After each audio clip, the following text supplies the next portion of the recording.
선생님 안녕하십니까? 오늘은 영초사 제3기 7차 강좌가 되겠습니다. 두 달간까지 참 매주 토요일 날 이래 와주시는 선생님들께 정말 감사드립니다. 이번에 오늘은 갑상선 초음파하고 FNA에 대해서 강의를 하겠습니다. 갑상선은 최근에 이제 새로운 지식이 발견되다 보다는 지금까지 지식의 이제 통합회가 새로운 가이드라인이 자꾸 조금 바뀌고 있습니다. 지식이 새로 되는 것은 없는 형편입니다. 그래서 오늘 갑상선 FNA 노하우에 대해서 조금 말씀드리겠습니다. 이 강의는 우리가 2016년 3월 27일 대구 경북 개원내과사의 제9차 중개학술대회에 있었습니다. 그 당시에 이제 연세대학의 방사선과 영상의학과 김원경 교수님이 오셔가지고 대구 강의했는 내용입니다. 강의 내용이 이제 새로운 가이드라인하고 새로운 클래시피케이션이 특별한 내용이었습니다. 김원경 교수님은 갑상선 유방 쪽에서 세계적인 대가지요. 대구에 몇 번 초청을 했는데 이번에도 흔쾌히 초청에 응해주셔가 좋은 맹강의를 했습니다. 그 강의 내용하고 제가 이제 조금 첨가해서 선생님들한테 강의를 하겠습니다.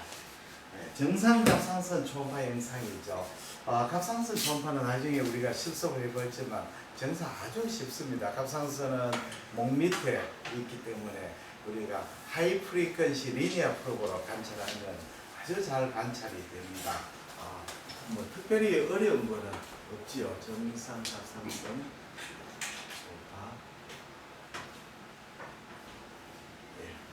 영상은 우리가 이렇게 사이로이드가 이쪽에 이제 이스무스가 됩니다. 이스무스가 보이고 여기 머슬이 여기 안테리얼 스트랩 머슬이고 그 다음에 여기 SCM 머슬이고 그 다음에 여기 콤몬 카로티드 아트리 인터널 주로라 베인이 있습니다. 여기 이제 스카레너스 안테리어 머슬이고 여기 경장근 롱기스 폴리머스 경장근 여기 CCA 이런 ICA 그렇게 됩니다. 랩터 쪽은 라이트 아웃트린 점은 식도가 있다는 거죠. 식도 나머지는 똑같습니다. 안테리어 머슬, SCM 머슬, 콤몬 카로티드 아트리 인터널 주블라 베인, 롱기시스 폴리머슬, 이렇게 스카레너스 안테리어 머슬 똑같습니다. 이소파고스 있답니다. 남자는 여자에 비해서 이제 사이로이드가 조금 밑에 있죠. 밑에 있어가 초음파 검사할 때 조금 위쪽으로 목을 이 익스텐션에가 관찰이 됩니다. 사이로이드에서 초음파 영상에 이제 우선 갑상선은 고에코로 나오죠. 갑상선이 고에코로 나오는 메커니즘은 이 폴리클 때죠. 병리학적으로 보면 이렇게 폴리클이 있습니다. 폴리클이 있고 여기에 폴리클라 앱세리움, 여포 셰포가 앱세리움이 있고 여기 이제 콜로이드가 있습니다. 콜로이드가. 그래서 초음파가 빔이 가면 앱세리움하고 콜로이드하고 강한 반사를 일으키고 또 콜로이드 자체도 굉장히 강한 반사체죠. 그래서 갑상선의 고에코는 콜로이드하고 콜로이드, 그 다음에 상피세포하고 콜로이드하고 강한 반사 때문에 고에코로 나옵니다. 여기 제일 중요합니다. 나중에 이제 갑상선 암이 왜 저에코로 나오느냐를 바로 이해를 할 수 있습니다. 그 다음에는 우리가 이제 갑상선은 고에코, 그 다음에 머슬은 저에코 나오죠. 머슬은 초음파 빔이 잘 통과하니까 당연히 저에코도 합니다. 그 다음에 요 콤몬 카로티드 아트리 혈관은 무에코로 나오죠. 혈관은 당연히 무에코로 나옵니다. 그 다음에 여기에 트라키아, 연골이죠. 연골은 고에코로 나옵니다. 고에코지만 약간 통과할 수가 있죠. 밑에 이제 서비칼 버테브라 있습니다.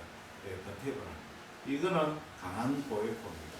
강한 고에코. 그렇게 결국은 사이로이드 글랜드에서 에코제니시스는 그 조직의 그에 따라서 결정이 되는 겁니다. 사이로이드 고에코는 앱세리움하고 플로이드하고 강한 만사 때문에 그렇습니다. 사이로이드 초파할 때는 뭐 특별히 pitfall이 몇 가지 있습니다만 갑상선 초파의 pitfall이죠. 초파 pitfall이 검사의 pitfall이 몇 가지 있습니다. 그거는 제가 유튜브에 보시면 갑상선 초음파 pitfall하고 나와 있습니다. 여기에 아주 중요합니다. 그걸 한번 쭉 같이 한번 유튜브를 통해서 검색을 한번 해보십시오. 유튜브를 통해가 검색을 해보시면 아주 비밀번호로 검색하십시오. 중요한 소리입니다. 나중에 실습할 때 또 다시 한번 저하고 같이 pitfall을 보겠습니다.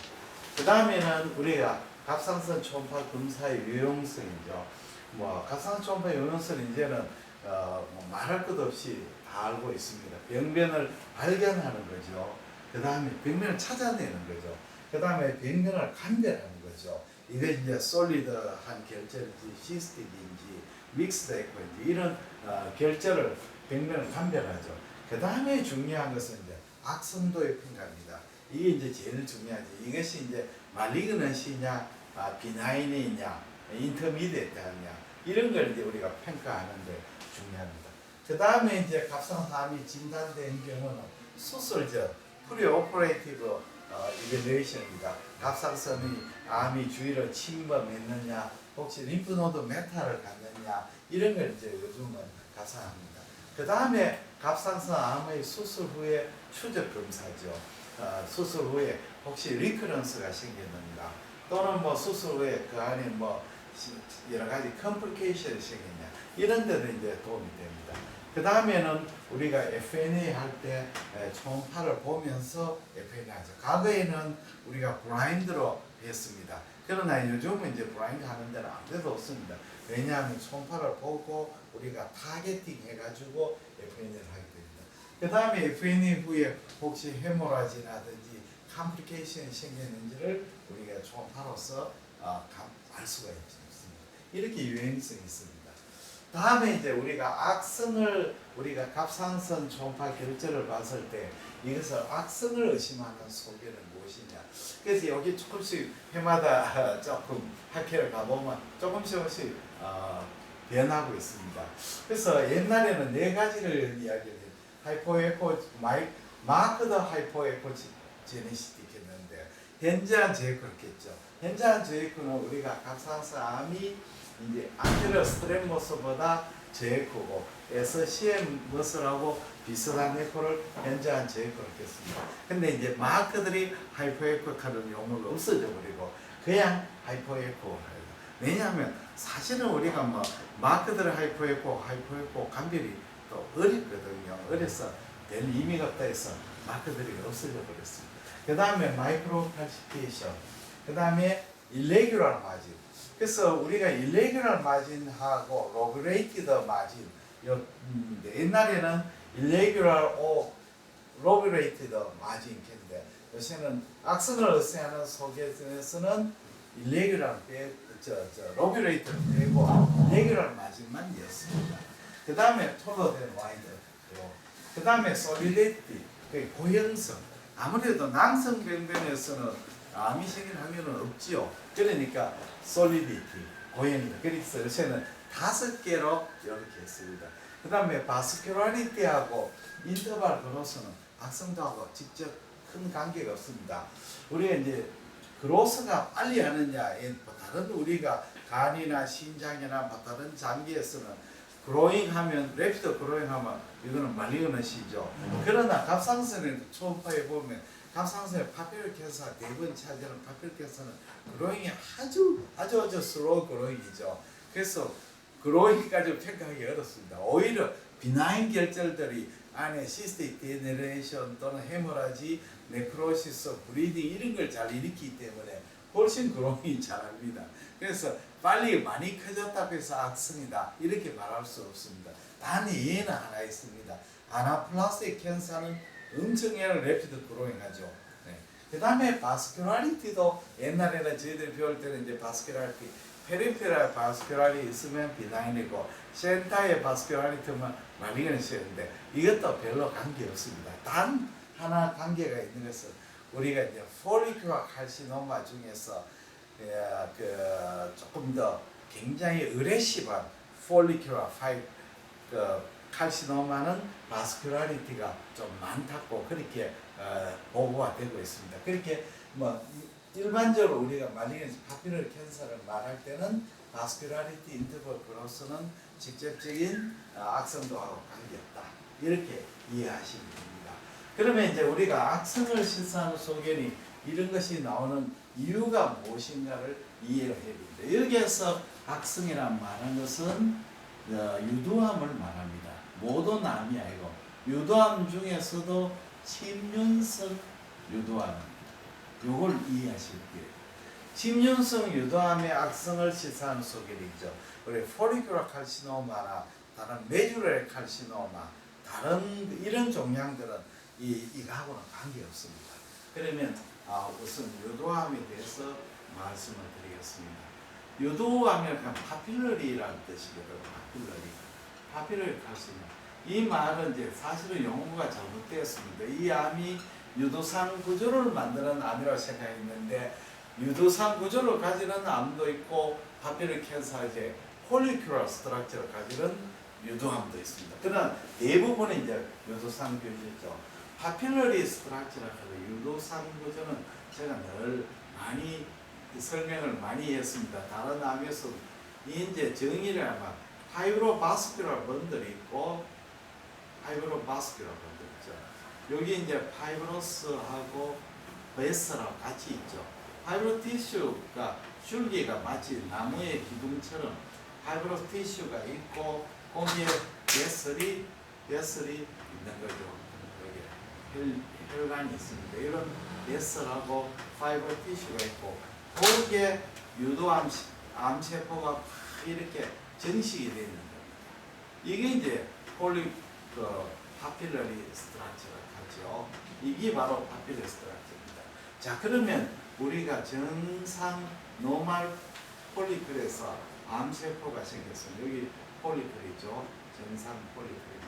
정상 폴리클에서 암세포가 여기서 흥분돼서 이렇게 생겼습니다. 여기 이제 암이 이제 시작했죠.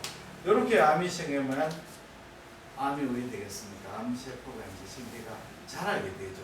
이런 식으로 자라게 되면 자, 여기에 폴리클 안에 암세포가 그로잉하겠죠. 그로잉하고 또 주위로 침륜하게 돼요. 그렇게 되겠죠. 이렇게 내강으로 돌출 또 침륜 이렇게 되죠. 이렇게 되면 초음파상이 어떠냐면 여기에 아주 세포가 아주 밀집이 되기 때문에 초음파 빔이 잘 통과하게 됩니다. 그렇게 되면 에코제네시티가 떨어지게 되죠. 그래서 초음파의 영상은 어떻게 나오냐면 이렇게 나오게 되겠죠. 나오면서 이렇게 나오게 되죠. 현저한 저에코가 되죠. 저에코는 바로 이 세포가 정식이 돼가 초음파의 페네트레이션이 좋아지고 주위에는 콜로이드를 없애버리죠. 그러니까 저에코가 납니다. 그 다음에 두 번째 여기에 보시면 마이크로 칼시피케이션 하는 거. 마이크로 칼시피케이션 하는 것은 요 안에 하얀 고에코가 보이는데 이거는 이제 우리가 세포가 안에 있는 스트로마나 세포가 네크로시스를 일으키면 요 네크로시스 주위에 칼시피케이션, 라미네이티드 칼시피케이션이 생겨요. 라미네이티드 청산 석회가 되죠. 이 청산 석회는 대체로 크기가 1mm 이하 되죠. 그러니까 초음파가 부딪히면 섀도를 만들지 않죠. 그냥 정상 고에코로 보입니다. 마이크로까지. 그 다음에는 여기에 보시면 일레귤럴 마진. 일레귤럴 마진은 마진이 일레귤럴 나와서 이거는 주위 조직을 침륜하는 거죠. 그래서 여기에는 침륜성 암을 말합니다. 그 다음에는 우리가 톨로데노이드. 이 초음파에서는 우리가 브레스트 캔서도 마찬가지지만 갑상선 유두암은 결을 따라 자라지 않죠. 자라지 않고 이렇게 AP 다이메터가 트랜스버스 다이메터보다 훨씬 큰 경우가 많습니다. 물론 다 그런 건 아니죠. 그래서 요 AP 다이메터가 트랜스버스 다이메터 많은 폴러된 와야 되죠. 그 다음에 고형 종괴죠. 고형 종괴죠. 이런 식으로 나타납니다. 이 유두암은 우리가 침윤형 유두암의 유두암. 우리가 갑상선 유두암은 90% 이상이 침윤형 유두암입니다. 그러면 이제 유두암의 타입이 어떠냐? 유두암의 타입은 첫째는 가장 많은 것이 지금까지 말씀드린 침윤형 대부분입니다. 침윤형 유두암이 되죠. 이게 90% 이상이죠. 그 다음에는 우리가 이제 드물게 어떤 행위냐면 폴리큘러 여포형 유두암이 있습니다. 여포형. 그러니까 이걸 여포형이라 하는 말은 조금 이상하고 병리 이야기고 피포형 엔캡슐레이티드 캡슐을 가지는 거죠. 엔캡슐레이티드 또는 파셜 엔캡슐레이티드 유도암이죠. 그래서 유도암이 이런 것이 아니고 유도암이 경계를 가져요.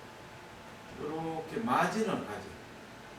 이런 가지는 캡슐을 가지죠. 캡슐을 가지기는 또는 어떤 유도암은 일부만 캡슐을 가지고 일부는 캡슐이 없죠. 이렇게 이제 삐져나가는 이제 파샬이죠. 이런 스타일이 있습니다. 파샬. 그래서 이렇게 되면 이것이 유도암인지 여포암인지 판별이 어렵습니다. 결국은 초음파상으로서 결국은 찔러보 가지고 세포진으로서 우리가 알 수가 있습니다. 엔캡슐레이트. 그 다음에 세 번째는 낭성 유도암이 있습니다. 낭성. 요것도 굉장히 드뭅니다. 드뭅니다. 이거는 뭐 한 5% 이하를 보겠죠. 낭성 유도암은 어쩌냐? 낭성 병변 안에 솔리드 포션이 있고 주위로 침윤하죠. 여기 이제 요건 솔리드 포션이고 요거는 낭성 부분이고 요거는 고형 부분입니다. 고형 부분이고 이런 종양은 대부분 주위로 침윤하는 형태가 보이면 진단이 또 나왔습니다. 그 다음에 디퓨저 미만형이 있습니다. 미만형 디퓨저 타입. 이거는 사이로이드 글랜드의 결절은 보이지 않고 그냥 마이크로 칼시피케이션만 보입니다. 마이크로 칼시피케이션만 보이죠. 또 어떨 때 자세히 보면 조금 결절, 아주 소결절을 행선하는 경우도 있습니다. 소결. 이거는 이제 우리가 HCC의 디퓨저 타입하고 비슷합니다. 이런 스타일을 봅니다. 그래서 뭐 우리가 갑상선암에서 이런 뭐 병리학적으로 이렇게 그로스 소견을 가지만 대부분 이놈이 침연형 유도암이 가장 많고 드물게 이 피포형 유도암이 있고 낭성 유도에 하면은 미만형 유도암은 굉장히 드뭅니다. 굉장히 드뭅니다. 그래서 뭐 대부분 1번이라고 생각하십니다. 그래서 우리가 악성을 의심하는 속에는 우리가 침윤형 유도암을 이야기를 하고 있습니다. 그러면 사진을 찍어 주십시오.